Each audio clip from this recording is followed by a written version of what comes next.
I think I had an aneurysm trying to read this quote the first time around. But after we get through that, we meet these two people who look like shitty YouTube vloggers, Nate and Elena. They find this centuries-old coffin and decide to desecrate it. Can't even rest in peace nowadays. Turns out, though, there's no body in this coffin. The only thing they find is the first volume of Chainsaw Man. But while flipping through, they find these pirates who pull up thinking that we found the One Piece and they want to take it from us. So Elena has to be crazy, right? Because at this point in the story, she's just an average reporter, yet she has no problem blasting pirates in the middle of the ocean with no remorse. We end up getting saved by Sully, and after he takes us to safety, we tell him about the book we found. Turns out the last page was torn out, and apparently the last page was also a map that will help lead us to some bitches. Upon hearing this information, Sully gets a little too excited and leaves Elena behind. We locate a temple hidden in the forest somewhere, where I kill myself out of pettiness. Who the hell does Sully think he is, trying to get me to live? We find out that the search for bitches is very dangerous because both the Spaniards and the Nazis died on their own journeys. I don't care what reasoning you have. There's no way this boat got up here. Come up with whatever logic you want, I simply won't believe you. I like how Nate stumbles onto a dead Nazi and his first reaction is, what's he got in his pockets? Nate mugs the captain of the ships, who had a complete version of the map, but we have to leave after Nate almost blows himself up. We make it outside to see that Sully is being held hostage by Roman and Navarro. They shoot Sully and try to take the map from us. Rest in peace, Victor Pussy Ravager Sullivan. You'll always be in the hearts of those women you gave herpes. We run into Elena, who somehow knew exactly where we were headed. Why even cover the car? It's still clearly visible. No one is gonna look at that and be like, well, those just look like some normal branches to me. And then just walk past it. Seeing his father figure get shot right in front of him, Nate decides to still go after the treasure. What, you think a little death is gonna stop him? This is Nathan Drake we're talking about. He'll be put through worse later on. Oh crap!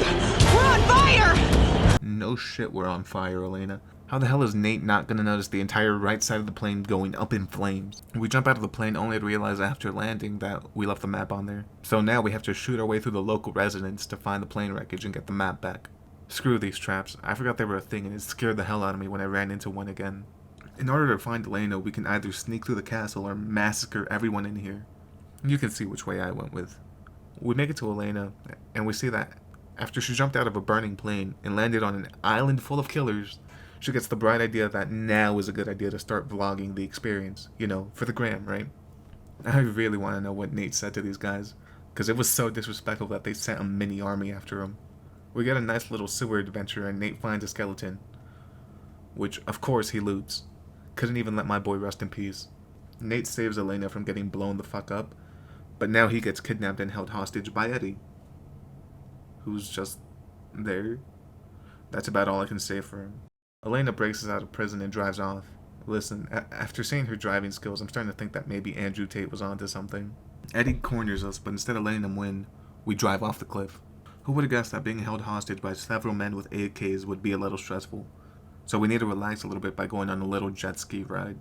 As we're about to escape from the island, Elena shows us a clip from one of her vlogs, where we find out that Sully is alive, so now we have to free my boy. Now that Sully is safe, we leave him alone again so we can find a way out. Eddie wants to kill us because our escape caused him to get fired by Roman, but before anything can happen, we get attacked by a bunch of British people.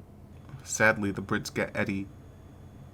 You know what? Screw Eddie. We only saw him twice and both times he was trying to kill us. After investigating an abandoned tunnel, port, whatever the hell the Nazis were using, we find out that those things weren't British at all, but actually cracked out Germans. Elena finally gets captured, and I'm genuinely surprised this didn't happen sooner. We corner Roman and it turns out he's not the main villain, but the main villain is actually this guy, who got 2 lines of dialogue before this. As you can guess, he gets no diff, and the group sails off with a bunch of gold that should last them for the rest of their lives. Or until the sequel, whichever comes first. Hey, so, like, subscribe. I'm trying to hit 1,000 by the end of the year, so let's see if we can make that happen. But, yeah, Uncharted 2, that's coming out next week, probably. So until then, I'm gonna head out later.